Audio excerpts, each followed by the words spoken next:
This is Stu McKinsey for Bass Players United. I'm going to do a kind of abstract lesson, not a whole lot in terms of technique, about fingerstyle funk bass playing. Funk is a very unique style for a rhythm section because the rhythm section is definitely the focus of the music.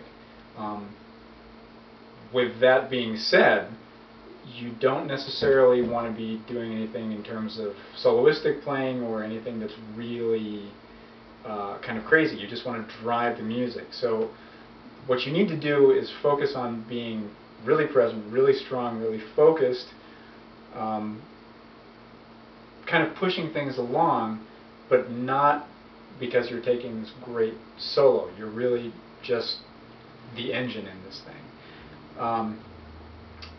That being said, I've used that phrase twice, but that being said, 3 times,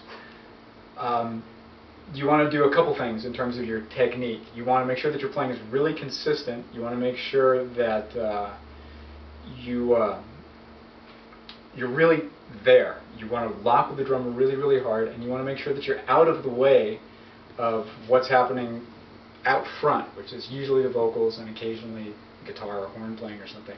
But you always want to be felt. You always want to be heard. There are a couple of techniques I'll get to in just a second, but in terms of what you want to listen to, if you want to go out and find some great fingerstyle funk bass players, pretty much the entire James Brown catalog, once it moved away from ballads, he had like some of the greatest fingerstyle funk players ever. Bernard Odom, Bootsy Collins, you know, later on he even used guys like T.M. Stevens. I mean, ridiculously hip playing. And if you listen to the old James Brown grooves, they're, you know, sometimes just 2 notes, you know.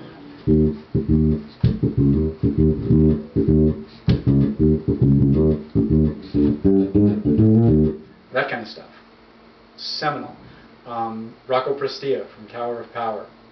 Brilliant, completely unique style. Everyone knows the song What Is Hip, but you can also check out Soul Vaccination, Get Your Feet Back on the Ground, Man from the Past. I mean, Monster on a Leash. It's outrageous what Rocco's done in terms of his playing. Paul Jackson with the Headhunters. Brilliant, brilliant playing. But remember, with funk, it's the rhythm section. So if you listen to the Headhunters, while Paul Jackson is absolutely incredible, without Mike Clark doing what he was doing on drums, it wouldn't have been the same band. Jeff Berlin's playing. The stuff he did with Herbie Mann, his version of Memphis Underground is outrageous. But if you listen to the stuff he did with Bill Bruford, some of his solo stuff, really fantastic fingerstyle funk. Jaco Pastorius, everyone knows for the crazy over-the-top fusion stuff. But if you listen to his version of The Chicken, or, oh heck, man, there's just a ton of stuff. Come On, Come Over from the first solo album. Incredible groove, incredible groove. And there are a ton of guys, you know, Lawrence Cottle, Joe Hubbard, just a ton of guys out there to listen to who get this and who use this. So, with that out of the way, some of the techniques you want to work on for playing fingerstyle, you want to always keep in your head a 16th note. A buddy of mine calls it a grid, but it's really, you just want to have that feel, because a lot of what you're doing is syncopated. You're not necessarily hitting, you know, 4 on the floor kind of beats like you do in a rock band. You're doing a lot of things where you're kind of playing around with the melody. What gives groove life is really the space between the notes. It's the stuff you don't play. It's the stuff that creates anticipation, that people are kind of waiting for that thing to hit that makes them move. So you want to make sure that your playing is really consistent, both in terms of time and volume. Your attack has to be really good. So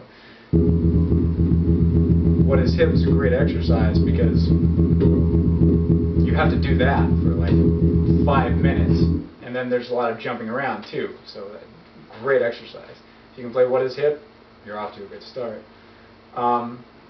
Another thing that will give finger funk playing an incredible life is ghost notes, which is you're playing with all the same energy, the same attack that you use when you play a regular note, but you're not actually holding the string down. You're actually just muting it. It's a percussive effect.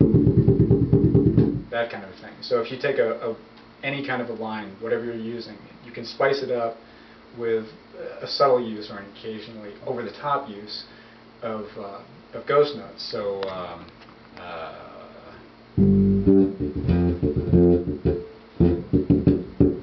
that kind of thing.